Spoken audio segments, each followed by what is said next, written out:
Hello, good evening to all of you. आप सभी साथियों का हमारे अपने चैनल AK_Explorer में आप सभी का स्वागत है। साथियों आज हम मॉडल पेपर 4 करेंगे। साथियों इससे पहले हमने 1, 2, 3 के कंप्लीट पार्ट किए थे। 4 का फर्स्ट पार्ट भी हम कर चुके हैं, अब है 4 का सेकंड पार्ट, है ना साथियों। तो साथियों देखते हैं क्वेश्चन नंबर 51। पहला question 51 number question, who said reference service, यानी किसने कहा संदर्भ सेवा, एज द पर्सनल असिस्टेंट। यहाँ किसकी बात हो रही है साथियों? व्यक्तिगत सहायता की, है ना। किसकी बात हो रही है? व्यक्तिगत सहायता। साथियों यहाँ पे अगर होता पर्सनल सर्विस, व्यक्तिगत सेवा की, तो व्यक्तिगत सेवा में कौन आता है? इसमें रंगनाथन। लेकिन यहाँ पे होती है व्यक्तिगत सहायता, given by the libraries to individual reader in pursue of information, यानी रीडर को उसकी आवश्यकता की जो सूचना चाहिए होगी उसको व्यक्तिगत सहायता देने के लिए, वही क्या है? संदर्भ सेवा। तो यह किसने कहा था साथियों? तो सैमुअल रोथस्टीन ने कहा था। किसने कहा था? सैमुअल रोथस्टीन। आपको ध्यान रखना यहाँ बात हो रही है पर्सनल असिस्टेंट की, है ना। Given by the libraries to individual reader, है ना। तो 51 में सी ऑप्शन सही हो जाएगा साथियों। नेक्स्ट क्वेश्चन है 52 number question, the term information literacy यानी सूचना साक्षरता वाज कॉइन्ड बाय पॉल जोरकोवस्की, है ना, 1974 में। कब? 1974 में। 52 में क्या हो जाएगा? बी ऑप्शन सही हो जाएगा। नेक्स्ट क्वेश्चन है user study were first conducted by, user study सबसे पहले किसके द्वारा? तो JD बर्नाल के द्वारा, है ना साथियों। 53 में बी ऑप्शन करेक्ट हो जाएगा। नेक्स्ट क्वेश्चन है question number 54, display of new arrival is service. जो नया अराइवल लाइब्रेरी के अंदर न्यू अराइवल्स होते हैं, अराइवल्स का मतलब होते हैं नए नए जो भी पत्रिकाएं वगैरह या कुछ भी नई चीज़ें, नई बुक्स वगैरह का अराइवल जब होती है तब उनका डिस्प्ले किया जाता है। तो ये सेवा कौन सी सेवा है साथियों? ये है करंट अवेयरनेस, है, यानी कि जो करंट में जो नई चीज़ें आ रही है उनको हम जो है जागरूकता के लिए डिस्प्ले करते हैं ना। तो ये CAS के अंदर आती है साथियों। 55 क्वेश्चन कहता है साथियों, देखो, हु प्रोपाउंडेड इंफॉर्मेशन नीड यानी सूचना आवश्यकता as a state of uncertainty यानी कि अनिश्चितता के स्थान पर, रिकॉग्नाइज बाय द इंडिविजुअल, है ना। तो यह किसने कहा था साथियों? किसने प्रपोज्ड किया था? प्रोपाउंडेड इंफॉर्मेशन नीड यानी सूचना आवश्यकता को किसने जो है व्यक्तिगत अनिश्चितता, रिकॉग्नाइज बाय द इंडिविजुअल, है ना। तो अनिश्चितता की यहाँ बात हो रही है किसके लिए? इंफॉर्मेशन, सूचना आवश्यकता के लिए, है ना। तो साथियों यह किसने कहा था? तो यह जो है जेम्स क्रिकलेस का। किसका है साथियों? जेम्स क्रिकलेस, है ना। इसको नोट डाउन कर लेना, ऐसे कैसे सेम डेफिनेशन पूछी जा सकती है साथियों कि किसने सूचना आवश्यकता को state of uncertainty recognise by the individual, है ना। तो यह किसने? जेम्स क्रिकलेस। 55 में बी ऑप्शन सही हो जाएगा। नेक्स्ट क्वेश्चन है question number 56, which of the following is not considered as reference service, यानी कि कौन सा नहीं कंसिडर किया जाता है संदर्भ सेवा के रूप में? तो साथियों बिब्लियोग्राफिक सर्विस को भी किया जा सकता है, डाइजेस्ट सर्विस को भी और रिव्यू को भी, है ना। लेकिन लाइब्रेरी ड्रोन जो है रेफरेंस सर्विस के अंतर्गत नहीं आता है साथियों, है ना, कंसिडर नहीं किया जाता है। 56 में बी ऑप्शन सही हो जाएगा साथियों। नेक्स्ट क्वेश्चन है question number 57, which of the following is not alerting service, नहीं है अलर्टिंग सर्विस, जागरूकता सेवा नहीं है साथियों। तो आपको पता है CAS, SDI और इलेक्ट्रॉनिक क्लिपिंग सर्विस, है ना, ये सारी क्या है?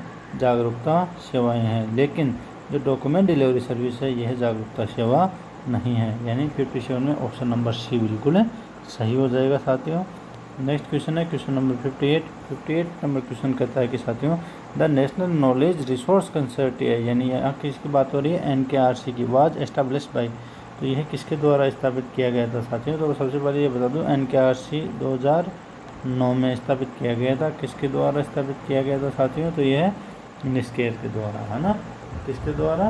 निस्केर के द्वारा। निस्केर को वर्तमान में NISCPR के नाम से भी जाना जाता है साथियों, है ना। तो 58 में ए ऑप्शन सही हो जाएगा। नेक्स्ट क्वेश्चन है question number 59। Indian science abstract is published by, जो इंडियन साइंस एब्स्ट्रैक्ट है यानी भारतीय विज्ञान सार किसके द्वारा प्रकाशित किया जाता है साथियों? तो यह प्रकाशित किया जाता है आपके INSDOC के द्वारा। और अगर हम यहाँ पे बात करते हैं साथियों किसकी बात करते हैं? Library, Indian library science abstract की। किसकी? इंडियन लाइब्रेरी साइंस एब्स्ट्रैक्ट, है ना। तो यह किसके द्वारा? तो यह आइजलिक के द्वारा, है ना, जो कोलकाता में स्थापित की गई है 1955 में, जिसकी स्थापना HL होरा ने की गई थी और 3 सितंबर 1955 को उसकी स्थापना हुई थी। उसके द्वारा इंडियन लाइब्रेरी साइंस एब्स्ट्रैक्ट प्रकाशित किया जाता है। अभी हम बात कर रहे हैं किसकी? इंडियन साइंस एब्स्ट्रैक्ट की। तो इसका प्रकाशन किसने? स्टोक, है ना। 59 में ए ऑप्शन सही हो जाएगा। नेक्स्ट क्वेश्चन है question number 60। Touch point and user discovery service is provided by, जो टच पॉइंट और यूजर डिस्कवरी सर्विस है किसके द्वारा प्रोवाइड करवाई जाती है साथियों? यह करवाई जाती है OCLC के द्वारा, है ना। OCLC की फुल फॉर्म आपको पता ही है, ओहियो कॉलेज लाइब्रेरी सेंटर। और वर्तमान में इसका जो है ना, वर्तमान में इसकी फुल फॉर्म की क्या होगी साथियों? हैं तो ऑनलाइन कंप्यूटर लाइब्रेरी सेंटर, है ना। इसकी स्थापना 1967 में, है ना। कहाँ पे? ओहियो के अंदर, ओहियो में, है ना। Next question number 61 number question कहता है साथियों, which system content tool which will automatically create classified listing of the resources and A search mechanism for internet resources. तो ये कह रहा साथियों, कौन सा system content tool which will automatically create classified listing of the resource and A search mechanism for internet संसाधनों के लिए, है ना। तो साथियों देखो इसमें कौन सा आएगा? तो इसमें ए प्रोमोट के लोग नहीं आएगा, फर्स्ट सर्च नहीं आएगा, यह आ सकता है, वर्ड के नहीं आएगा। तो इसका जो राइट आंसर होगा कौन सा होगा साथियों? ROADS, है ना, यह होगा, है ना, ROADS रोड्स, है ना। तो 61 का ऑप्शन सी सही हो गया। नेक्स्ट क्वेश्चन है क्वेश्चन नंबर 62 क्वेश्चन कहता है साथियों कि how many rules for treatment of pseudonym, यानी कि जो सूडोनेम है ना, सूडोनेम है उसके ट्रीटमेंट के लिए CCC में कितने रूल्स दिए गए हैं? तो 10 रूल दिए गए हैं। इंपॉर्टेंट क्वेश्चन है, ध्यान रखना, है ना। वर्तमान दृष्टि से काफ़ी इंपॉर्टेंट क्वेश्चन है साथियों, इसको नोट डाउन जरूर कर लेना। डेफिनेटली ये क्वेश्चन आने वाले एग्जाम में देखने को मिलेगा। नेक्स्ट क्वेश्चन है question number 63। Who is the creator of standard book number? तो जो स्टैंडर्ड बुक नंबर है उसका क्रिएटर कौन है साथियों? गॉर्डन फोस्टर, है ना। कौन है? Gordon Foster. नेक्स्ट क्वेश्चन है क्वेश्चन नंबर 64 नंबर क्वेश्चन क्या कहता है साथियों? The component of ISO 2709 mean primarily machine processing of the record, है ना। तो यह ISO 2709 प्राइमरली मशीन प्रोसेसिंग की अगर बात की जाए तो इसमें आएगा द डायरेक्टरी, है ना। क्या आएगा? The directory. तो 64 में क्या हो जाएगा? ऑप्शन नंबर बी बिल्कुल सही जवाब हो जाएगा साथियों। नेक्स्ट क्वेश्चन है क्वेश्चन नंबर 65 नंबर क्वेश्चन है साथियों, which of the following service is not provided by NASDAQ के द्वारा कौन सी सेवा जो है प्रोवाइड नहीं कराई जाती है साथियों? तो यहाँ हम देखेंगे करंट रिसर्च अपडेट नहीं प्रोवाइड करवाई जाती है, और यहाँ क्या पूछा है? नहीं, यानी यह सेवा नहीं प्रोवाइड करवाई जाती। अब इसके अलावा bibliography of social science literature, yes. Annotated index to Indian science journal, yes. Social science conference alert, yes. यानी यह तीनों सेवाएं इसके द्वारा किसके द्वारा? नासडॉक के द्वारा प्रोवाइड करवाई जाती है साथियों। तो इसको नोट डाउन कर लेना। नेक्स्ट क्वेश्चन है क्वेश्चन नंबर 66 नंबर क्वेश्चन है साथियों, the ICCP did not lead to, जो ICCP है किसको लीड नहीं करता है साथियों?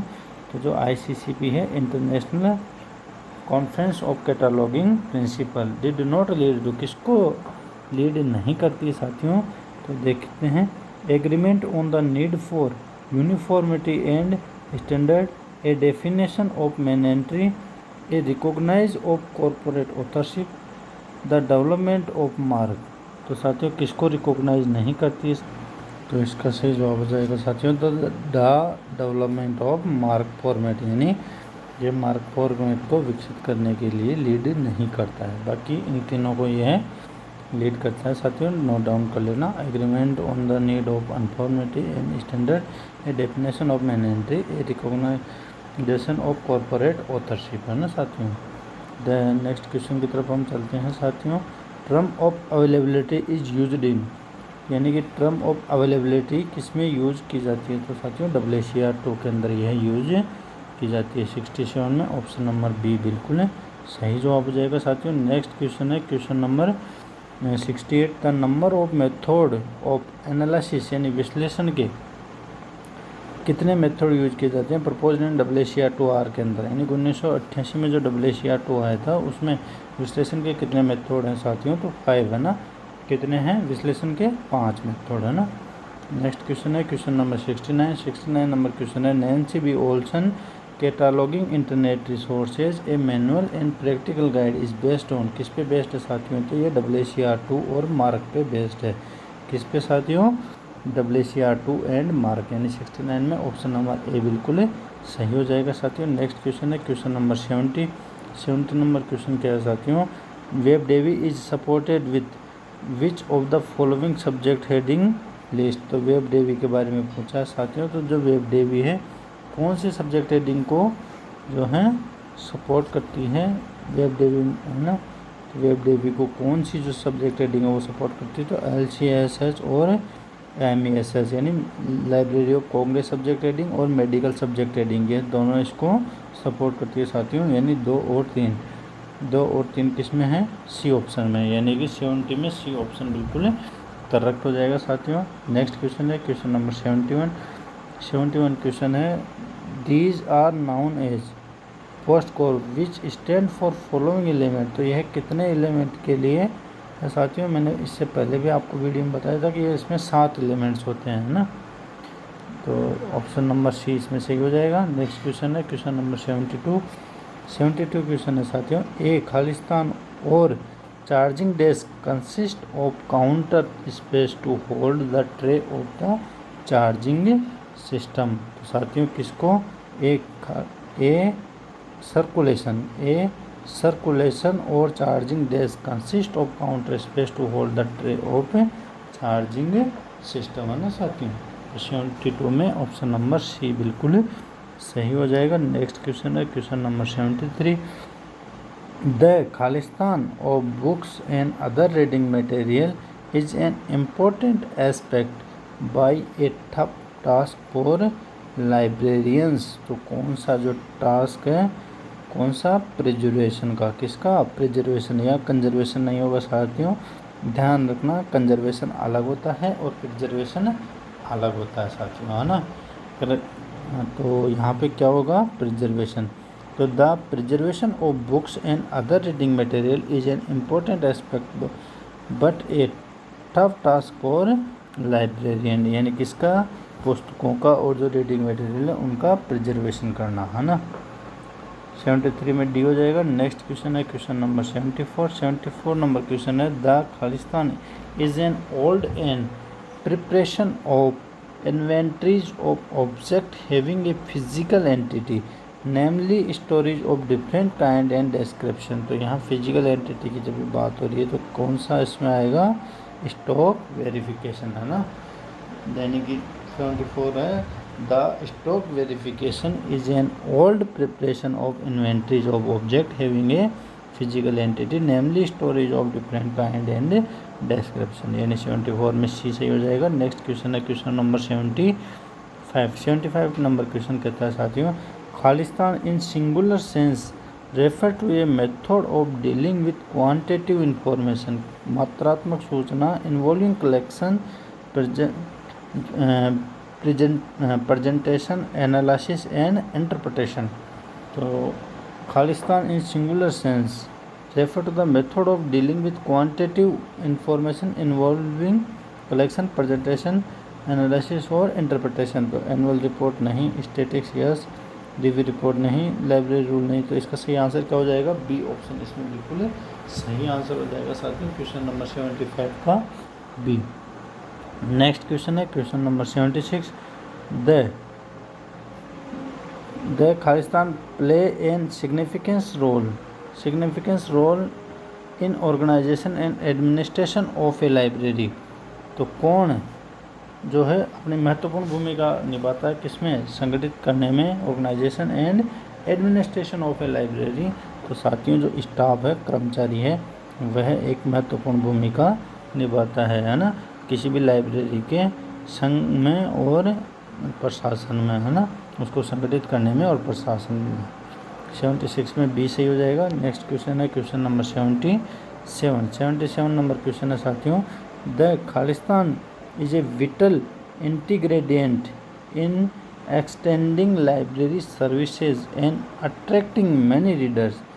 कौन महत्वपूर्ण इंटीग्रेटेड इन एक्सटेंडिंग लाइब्रेरी से, यानी पुस्तकालय की सेवाओं का विस्तार करने में और अट्रैक्टिंग मैनी रीडर, यानी जो कहीं सारे पाठकों को अट्रैक्ट करने में कौन महत्वपूर्ण भूमिका निभाता है साथियों? तो देखो यहाँ पे लाइब्रेरी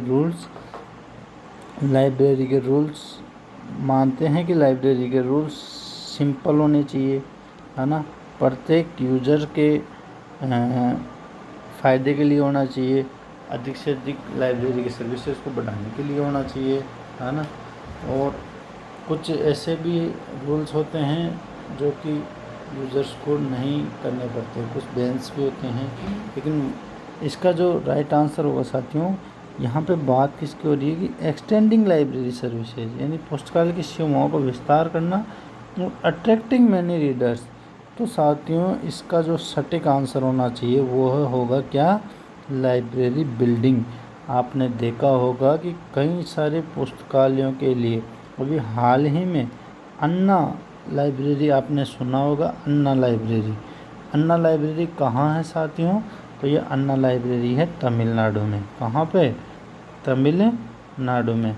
ये जो अन्ना लाइब्रेरी है साथियों, इसकी बिल्डिंग इतनी ज़बरदस्त बनाई है कि कोई भी अगर टूरिज़्म तमिलनाडु जाएगा तो डेफिनेटली वो अन्ना लाइब्रेरी का भ्रमण करके आएगा, क्योंकि जो बनाया है उसकी बिल्डिंग में ही खर्चा हुआ काफ़ी करोड़ों रुपए खर्च करके एक बहुत ही खूबसूरत बिल्डिंग बनाई गई है। आप एक बार गूगल सर्च कर लेना, आपको खुद को लगेगा साथियों कि जो अन्ना लाइब्रेरी है तमिलनाडु के अंदर, वह किस तरह की लाइब्रेरी है ना। तो यहाँ पे जो 77 का राइट आंसर हो जाएगा डी ऑप्शन, है ना। नेक्स्ट क्वेश्चन है क्वेश्चन नंबर 78 नंबर क्वेश्चन है साथियों। द कॉन्सेप्ट ऑफ खालिस्तान has been preventing the Indian universities and research organizational libraries for quite some time due to economic crunch in the allocation of necessary finance for the maintenance and development। तो यहाँ पे किसकी बात हो रही है साथियों? बजटिंग की, है ना, budget. The concept of budgeting has been preventing the Indian university and research organisational libraries for quite some time due to economic crunch in the allocation of necessary finances for the maintenance and development. तो 78 में D option सही हो जाएगा। Next question है question number 79 number question क्या कहता है साथियों कि library in a research project on order response to library services and how valuable the recording from such project have been in खालिस्तान लाइब्रेरी स्टाफ एंड यूजर। तो किसमें साथियों? एजुकेटिंग में। किसमें? एजुकेटिंग में। Library in a research project on order response to library services and how valuable the recording from such project have been educating library staff and library user. 79 में B option सही हो जाएगा साथियों। Next question है question number 80 number question है साथियों। ए librarian should carefully decide as to what kind of Khalistan shall be compiled so that the statistics required for the purpose can be maintained in proper form। तो a librarian should carefully decide as to what kind of, तो इसमें कौन सा आएगा साथियों, तो annual report में, है ना। किसमें, ए लाइब्रेरियन, एक पुस्तकालय अध्यक्ष को चाहिए, केयरफुली डिसाइडेड, है ना, केयरफुली उसका डिसाइड होना चाहिए कि व्हाट काइंड ऑफ, यानी कि एनुअल रिपोर्ट, किस प्रकार के annual report shall be compiled so that the statistics required for the purpose can be maintained in A proper form, है ना। तो इसका सही आंसर हो जाएगा एनुअल रिपोर्ट। 80 नंबर क्वेश्चन हो चुका साथियों। नेक्स्ट क्वेश्चन है क्वेश्चन नंबर 81।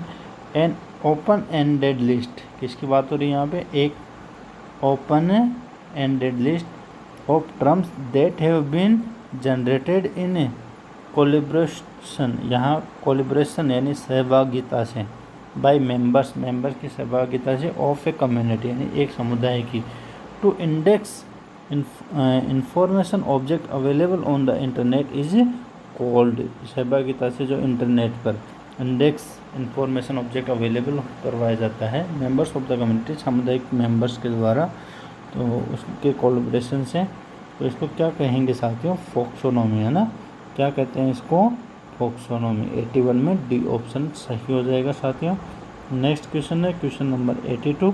82 नंबर क्वेश्चन है द RDF यानी resource description framework is developed bye, तो जो RDF है रिसोर्स डिस्क्रिप्शन फ्रेमवर्क, यह किसके द्वारा डेवलप किया गया है साथियों, तो यह किया गया है वर्ल्ड वाइड वेब कंसोर्टियम, जिसको हम क्या कहते हैं, WWWC, इसको शॉर्ट फॉर्म में यह भी कहते हैं WWW, या फिर इसको ये हम भी लिख सकते हैं W3C, क्या लिख सकते हैं, W3C, है ना।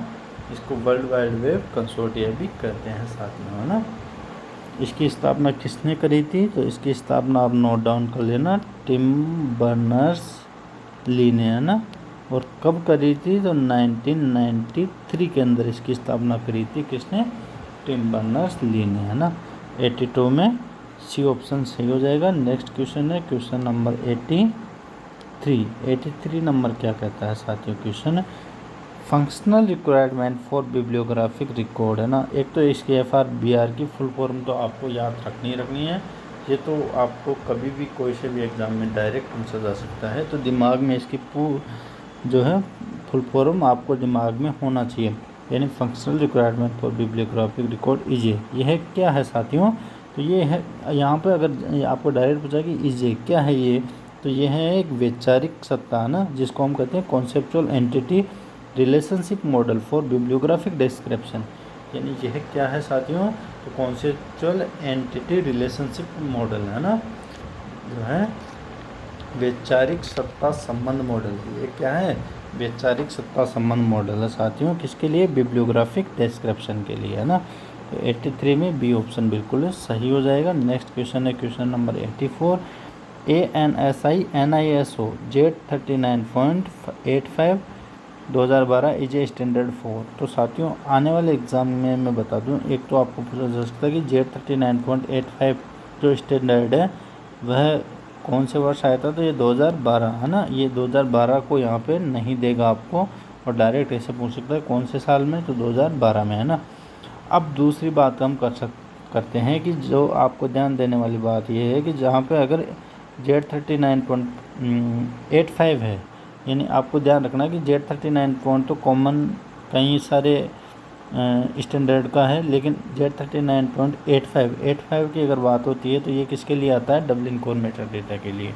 सिर्फ और सिर्फ आपको इतना ध्यान रखना साथियों कि 85 देते ही आंख बंद करके क्या करना है, डबलिन कोर मेटा डेटा, है ना, DCME, है ना। ध्यान रखना जहाँ भी 85 आए तो समझ जाना किसके लिए है, Dublin core Meta data element के लिए, है ना। 84 में ए ऑप्शन बिल्कुल सही हो जाएगा। नेक्स्ट क्वेश्चन है क्वेश्चन नंबर 85। यहाँ बात हो रही है TKDL की। TKDL की फुल फॉर्म क्या है, traditional knowledge digital library, is initiative of, किसका इनिशिएटिव है साथियों, तो ये है CSIR का, है ना। कहाँ है CSIR, है ना, डी ऑप्शन में, तो इसका डी ऑप्शन बिल्कुल सही हो जाएगा साथियों। TKDL किसका प्रोजेक्ट है, CSIR का। और CSI जो निस्केर है, अगर यहाँ ऑप्शन में CSIR नहीं होता तो निस्केर अगर होता तो वो भी इसका बिल्कुल सही आंसर है, क्योंकि CSI का ही एक प्रोजेक्ट है निस्केर, है ना। तो ये ध्यान रखने वाली बात है साथियों, कंफ्यूज नहीं होना है, ऑप्शन में कुछ भी दे आपको आंसर सही याद रखना है। और जो नेक्स्ट क्वेश्चन, चलो next question 86 number question. 86 number question है साथियों, शोध Gangotri is a repository of. तो आपको बताइए, एक तो होता है शोध गंगा, क्या साथियों, शोध गंगा। तो शोध गंगा किसकी रिपोजिटरी है, तो ये तो है थीसिस की। किसकी है साथियों, थीसिस की, है ना।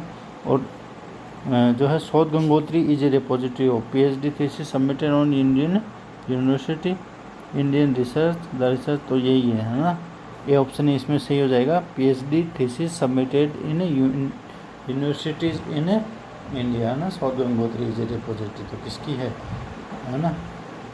तो नेक्स्ट क्वेश्चन है क्वेश्चन नंबर 87। 87 क्या कहता है साथियों, वाट इज़ डकडकगो। डकडकगो क्या है साथियों, तो ये एक सर्च इंजन है। सबसे पहले तो ये ध्यान रखना कि डकडकगो क्या है, एक सर्च इंजन है। अब ये किस टाइप का सर्च इंजन है साथियों, तो ये है प्राइवेसी प्रोटेक्शन सर्च इंजन, है ना। इसमें क्या होती है, जो यूज़र होता है उसकी प्राइवेसी को प्रोटेक्शन देता है ना। डकडकगो जो सर्च इंजन है उसके अंदर यूज़र की प्राइवेसी का प्रोटेक्शन रहता है साथियों। नेक्स्ट क्वेश्चन है question number 88, which of the following creative common licence, यानी यहाँ बात हो रही है क्रिएटिव कॉमन लाइसेंस की। Allow other to download your work and share them with other as long as they credit you. यानी जब तक आपको, यानी किसी ऑथर को वह क्रेडिट दिया जा रहा है तब तक उसको बार बार शेयर किया जा सकता है, but can not change them in any way अथवा यूज देम, है ना। यानी उसके यूज में उसके किसी भी प्रकार का उसमें परिवर्तन नहीं किया जा सकता। तो परिवर्तन नहीं करने को क्या कहते हैं साथियों, नो डेरिवेशन, है ना। क्या कहते हैं, नो डेरिवेशन, यानी एन और डी।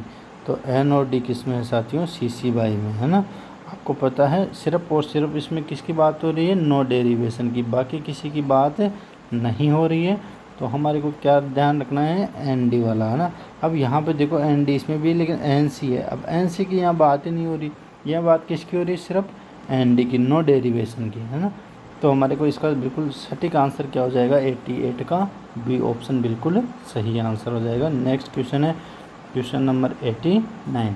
89 नंबर क्वेश्चन है साथियों, standard right statement that can be used by the cultural heritage institution to communicate the copyright and reuse status of digital object of the public are created by। तो ये किसके द्वारा created किया गया है साथियों, राइट स्टेटमेंट डॉट ऑर्गेनाइजेशन के द्वारा। किसके द्वारा, राइट स्टेटमेंट्स डॉट ORG के द्वारा। 89 में C ऑप्शन बिल्कुल सही हो जाएगा। नेक्स्ट क्वेश्चन है क्वेश्चन नंबर 90। 90 नंबर क्वेश्चन है, विच of the following is a convent and cost effective solution for registering and managing trademark worldwide। तो कौन सा है साथियों, किसकी बात हो रही है यहाँ पे, ट्रेडमार्क की। तो ट्रेडमार्क से रिलेटेड कौन सा है, मैड्रिड सिस्टम। तो इसमें 90 नंबर क्वेश्चन में B ऑप्शन बिल्कुल आपका सही हो जाएगा साथियों। नेक्स्ट क्वेश्चन की हम बात करें तो नेक्स्ट क्वेश्चन है क्वेश्चन नंबर 91। 91 नंबर क्वेश्चन क्या कहता है साथियों, खालिस्तान इज ए फॉर्मल स्टैंडर्ड, यानी औपचारिक standard that is used as an encoding scheme providing a unique number for every character respective of platform program and language. तो यहाँ पे किसकी बात हो रही है साथियों, यूनिक नंबर। जब भी हम unique number for every character respective platform program और लैंग्वेज की, तो इसमें कौन सा सही हो जाएगा साथियों, यूनिकोड, है ना। कौन सा, यूनिकोड। तो देखो Unicode is a formal standard. Unicode क्या है, एक फॉर्मल स्टैंडर्ड है that is used to encoding scheme providing a unique number for every character respective of platform program और लैंग्वेज, है ना। तो 91 में A ऑप्शन बिल्कुल सही हो जाएगा आपका साथियों। नेक्स्ट क्वेश्चन है क्वेश्चन नंबर 92। 92 नंबर क्वेश्चन है साथियों वही मैचिंगा। तो इसमें क्या है, एक तरफ तो दिया हुआ कंसोर्टियम और एक तरफ क्या दिया है, रिसोर्सेज, है ना। तो साथियों अब हम सबसे पहले देखेंगे UGC इन्फोनेट। तो आपको पता ही है UGC का जो इन्फोनेट है कंसोर्टिया वो किसके लिए है, तो यूनिवर्सिटीज़ के लिए, है ना। किसके लिए, यूनिवर्सिटीज़ लाइब्रेरीज़ के लिए। और जो एन लिस्ट है वो है कॉलेज लाइब्रेरीज़ के लिए। और जो ER मेड है तो ये किसके लिए, मेडिकल के लिए यानी मेडिसिन के लिए। और CERA आपको पता है एग्रीकल्चर के लिए। तो आपको ये ध्यान रखना है साथियों, पर्टिकुलर एग्ज़ाम में आपको 1 बाय 1 भी पूछा जा सकता है। जैसे मान लो नेक्स्ट एग्ज़ाम में आपको पूछ ले कि एनलिस्ट कंसोर्टिया किसके लिए है, तो ऑप्शन में यही 4 ऑप्शन दे देगा साथियों, और आपको पूछ लेगा एनलिस्ट कंसोर्टिया किसके लिए है, तो आपको क्या करना है, कॉलेज लाइब्रेरीज के लिए। वहीं अगर ये बात करो कि UGC इन्फोनेट दे दे और 4 ऑप्शन सेम दे दे, तो आपको क्या करना है, यूनिवर्सिटी लाइब्रेरीज, यानी कंफ्यूज नहीं होना कि यूनिवर्सिटी के लिए या कॉलेज के लिए, आपको डायरेक्ट क्या करना है, यूनिवर्सिटी। और बात करें CRI की तो आपको पता ही है एग्रीकल्चर के लिए, ER मेड किसके लिए, मेडिसिन के लिए। इस तरीके से हमारे को बिल्कुल सटीक आंसर जो है करना है साथियों। नेक्स्ट क्वेश्चन है क्वेश्चन नंबर 93 नंबर क्वेश्चन है साथियों। Give copyright owner right to protect their work in digital format. Give copyright owner है ना, तो जो कॉपीराइट ओनर होता है उसको हम क्या है ना, उसके कार्य के लिए क्या डिजिटल फॉर्मेट में क्या देते हैं, तो डिजिटल मिलेनियम कॉपीराइट एक्ट है ना, कौन सा, डिजिटल मिलेनियम कॉपीराइट एक्ट। साथियों एक चीज़ बता दूं कि ये USA का कॉपीराइट एक्ट है। कहाँ का है ये, USA का, क्योंकि मैंने एग्ज़ाम्स के अंदर ये क्वेश्चन पुटअप हो चुका है कि डिजिटल मिलेनियम कॉपीराइट एक्ट किस देश का, USA का। और ये कब आया था साथियों, तो 1998 में, 1998 में है ना, डिजिटल मिलेनियम कॉपीराइट एक्ट कब आया था, 1998 में। अब नेक्स्ट क्वेश्चन की हम बात करें, क्वेश्चन नंबर 94 वही मैचिंग वाला क्वेश्चन है साथियों। तो इसमें आपको देखना है काइंड ऑफ डिजिटल लाइब्रेरी, ये पुस्तकालय के प्रकार है, डिजिटल पुस्तकालय के प्रकार है, और ये उनके उदाहरण। अब साथियों सबसे पहले बात हो रही है सब्जेक्ट स्पेसिफिक, यानी विषय के लिए, पर्टिकुलर किसी विषय की बात हुई तो IEEE एक्सप्लोर पबमेड है ना, तो ये क्या पर्टिकुलर सब्जेक्ट है। अब बात हो रही फेडरेटेड डिजिटल लाइब्रेरी, तो फेडरेटेड डिजिटल लाइब्रेरी कौन सी है साथियों, तो RLINFAR है ना, कौन सी है, फेडरेटेड RLINFAR। अब बात करते हैं हार्वेस्टेड डिजिटल लाइब्रेरी की, तो हार्वेस्टेड डिजिटल लाइब्रेरी कौन सी है साथियों, तो Google scholar. Harvested digital library का डायरेक्ट आपको क्वेश्चन पूछा जा सकता है, इंपॉर्टेंट है, ध्यान रखना कौन सी है, गूगल स्कॉलर। और जो बच्ची कौन सी है, पर्सनल डिजिटल लाइब्रेरी, तो कौन सी है, जोटेरा और मेंडले है ना। इस तरीके से हमारे को सही आंसर करना है साथियों। तो इसका जो अकॉर्डिंग टू ऑप्शन में हम देखेंगे, यानी सबसे पहले क्या है, सी, सबसे पहले मैचिंग का सी के बाद में कौन सा, CADB। अब देखते हैं CADB किस में है, CADB, यानी ऑप्शन नंबर C बिल्कुल सही हो जाएगा यहाँ पे साथियों। नेक्स्ट क्वेश्चन है क्वेश्चन नंबर 95 नंबर क्वेश्चन है, a digitization program initiated by the national library of India, national library of India के द्वारा, टू डिजिटाइज रियर बुक्स और manuscript and other resources is called, यानी कि एक प्रोग्राम चलाया जा रहा है, प्रोग्राम जो है चलाया जा रहा है किसके द्वारा, भारतीय राष्ट्रीय पुस्तकालय के द्वारा। किसके लिए, डिजिटाइज करने के लिए, किसको, rare books, manuscript and other resources को है ना, जो है क्या करने के लिए, डिजिटाइज करने के लिए। तो कौन सा प्रोग्राम है साथियों, वो है डाउन द मेमोरी लेन। कौन सा प्रोग्राम है, down the memory lane. Important question है, RPSC ग्रेड 2 और जो लाइब्रेरियन ग्रेड 3 की एग्ज़ाम आने वाली है, जल्दी ही उसकी भर्ती आएगी। और सबसे अच्छी खुशखबरी है कि इसकी जल्द से जल्द जो है भर्ती आएगी आपकी, और काफ़ी अच्छे पदों पे भर्ती आने वाली है साथियों। तो उन एग्ज़ाम के लिए, यानी 2nd ग्रेड का जो फरवरी में एग्ज़ाम है उसके लिए भी इंपॉर्टेंट क्वेश्चन है, ध्यान रखना, नोट डाउन कर लेना आप इसको। नेक्स्ट क्वेश्चन है क्वेश्चन नंबर 96 नंबर क्वेश्चन है साथियों, नेशनल रिपोजिटरी ऑन OER की फुल फॉर्म आपको पता है, open educational resources, is developed by CEIT है ना and NCERT। It hold large number of educational resources in different language related to है ना, तो किसके लिए है साथियों, ये स्कूल एजुकेशन के लिए, किसके लिए, स्कूल एजुकेशन के लिए। नेक्स्ट क्वेश्चन है क्वेश्चन नंबर 97 नंबर क्वेश्चन है, विच of the following is not application of AR का आपको पता ही है, ऑगमेंटेड रियलिटी है ना, ऑगमेंटेड रियलिटी, OR की फुल फॉर्म आपको ध्यान रखनी है साथियों, ऑगमेंटेड रियलिटी है ना। तो इन लाइब्रेरीज है ना, ऑगमेंटेड रियलिटी क्या होती है साथियों, तो इसको मैं आपको थोड़ा सा बता देता हूँ कि आप लोगों ने कई बार क्या किया है कि जैसे हम 3D मूवी देखने जाते हैं सिनेमाघर के अंदर, कभी 3D मूवी आती है तो हमारे को एक चश्मा लगा दिया जाता है ना।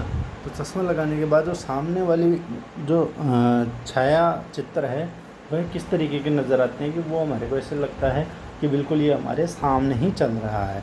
तो यह क्या होती है, ऑगमेंटेड रियलिटी होती है साथियों। ये कि हमारे सामने बिल्कुल कुछ नहीं है लेकिन हमारे को इस तरीक़े का आभास होता है कि ये चीज़ें बिल्कुल हमारे सामने चल रही है। इसी तरीके से आजकल वो एक गेम आता है जिसमें हमारे चेहरे के ऊपर लगा दिया जाता है, वो एक आता ना गेम का, तो उसके बाद में हमारे को ऐसा फील होता है कि हाँ हम खुद पहाड़ों में चल रहे हैं, गिरने वाले हैं जैसे, है ना। तो वो क्या है, ऑगमेंटेड रियलिटी है साथियों। तो अब बात हो रही है यहाँ पे, विच of the following is not the application of augmented reality in library.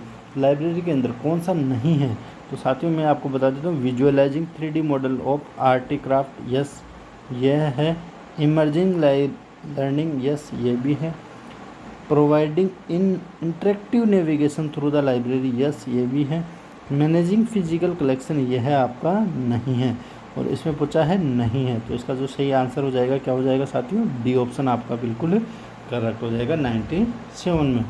अब बात करते हैं नेक्स्ट क्वेश्चन की। नेक्स्ट क्वेश्चन है 98 नंबर क्वेश्चन।